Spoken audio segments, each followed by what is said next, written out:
Hello, good morning. Day 3. Ngayon, tapos ang gagawin natin ay deadening. So, hindi kami deadening dito sa loob.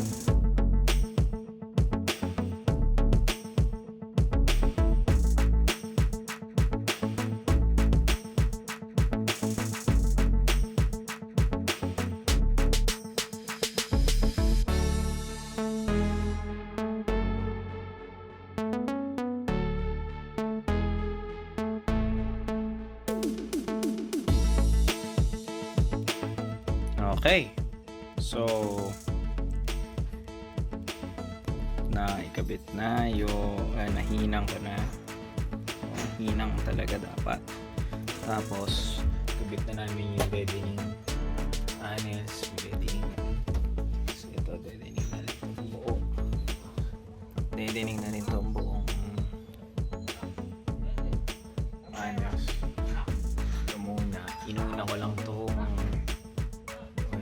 speakers para tuloy-tuloy na yung flooring, last yung flooring, tapos headliner. Ngayon i-install yung headliner yung panels. So time check, 3 o'clock.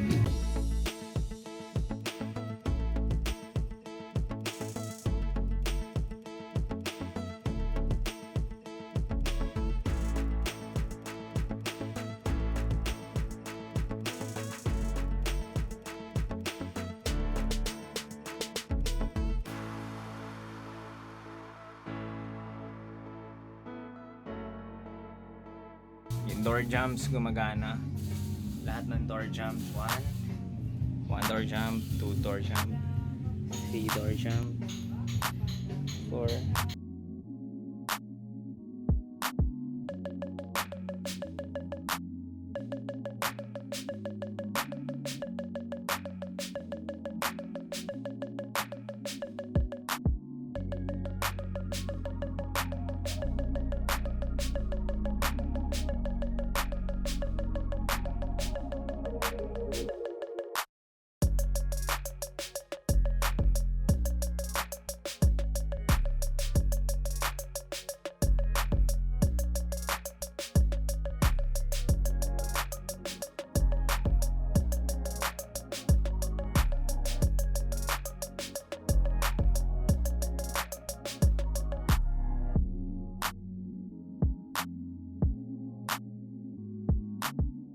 Isa sa pinakamahirap na ginawa ko sa buong buhay ko, mag-wiring ng sobrang dami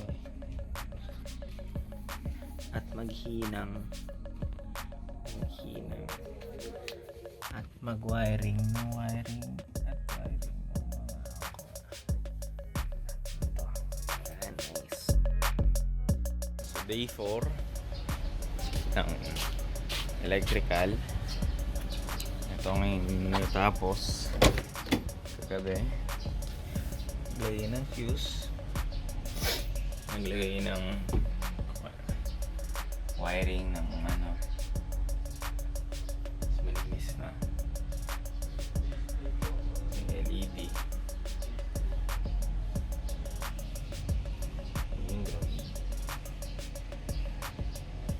Okay na, pwede nang i-close. Okay, so okay na. Sound deadening is done. Yes. Upuan. Seat belt is installed. And you're gonna install the roof insulation. Tapos carpet. Insulators din sa flooring. Patapos na.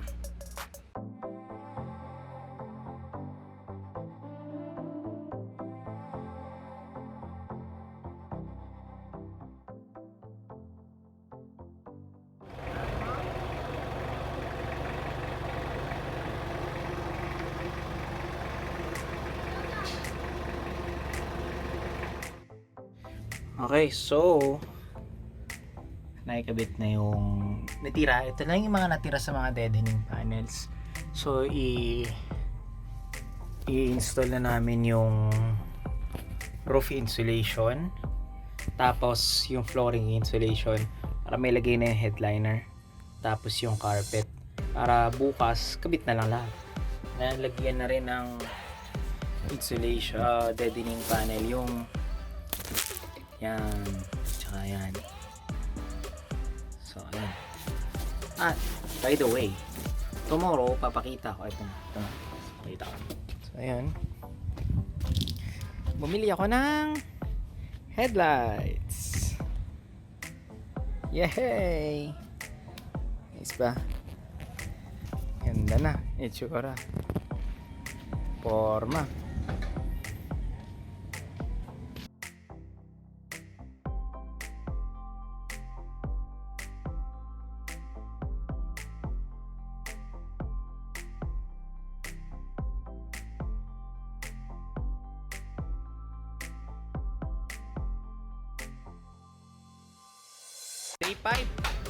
Day 5 na restoration. Pasakit ang nangyayari dito. Sobrang pasakit ng nangyayari dito dahil nakapintura na itong ano, tapos nabulok na yung ano, yung mga tornilyo. Papalitan namin ng Allen screws, flat Allen. So sobrang hirap tanggalin. Yes, okay. Inanin to. Okay, hindi nasunog yung pintura. Wala namang walang gas-gas. May yung dalawa na lang last. Ang dalawa pa? Hindi maliit, yung dalawang maliit.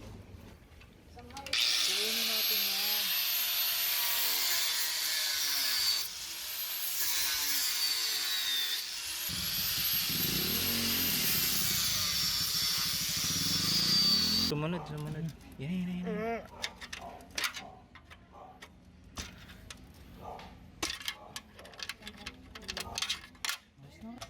Mas maganda ba mas maluwag? Yan ko na muna to.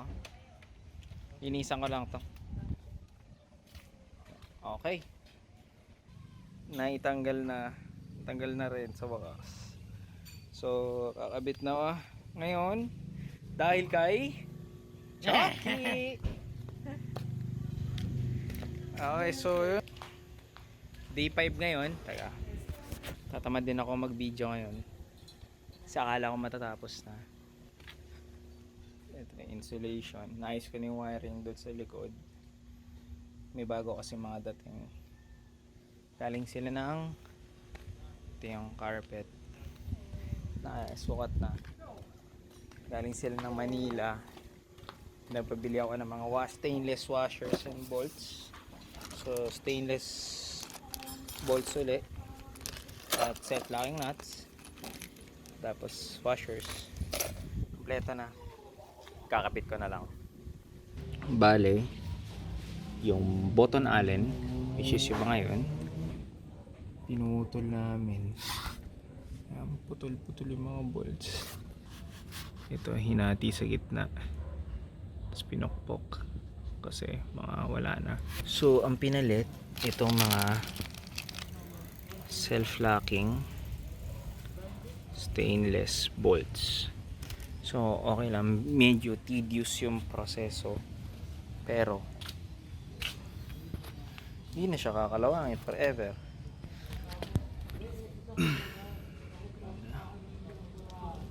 So yun.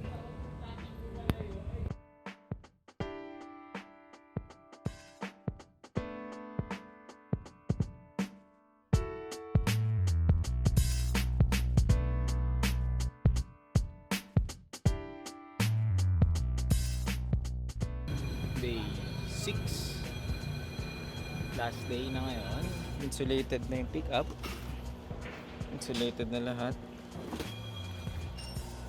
Yan, mga sulat-sulat. So okay na yung wiring, okay na lahat. Yan na lang talaga yung sub para mailatag, pero okay lang, lalatag na rin naman yan. Ayun, so yes, time lapse na tayo. Let's go. So, okay na yun sa buffer.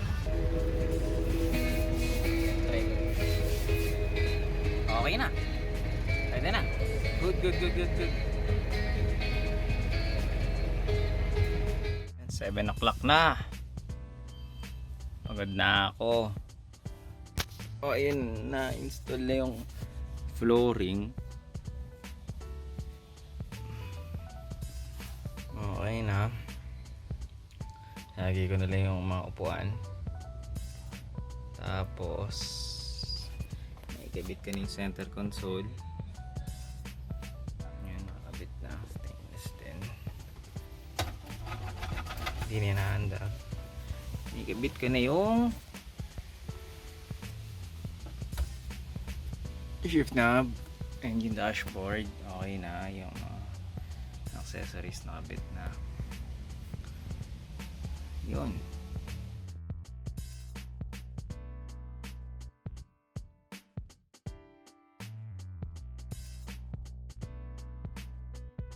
Kahapon nag-finalize lang ako ng mga bagay-bagay. Yung mags, ini-strip ko yung original na lug nuts.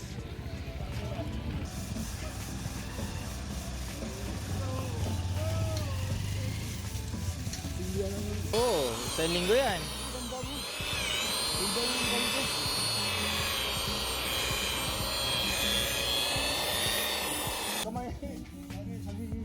Kamay lang talaga eh.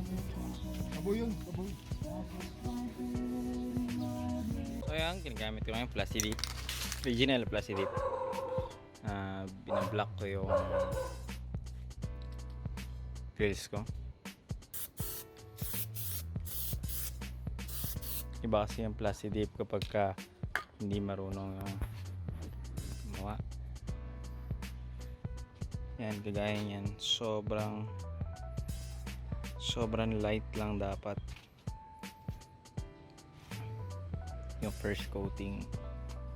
Tapos yung original yung gagamitin, hindi yung Bosni na plastic dip, pangit.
Wax na. Para Biyahe ka na.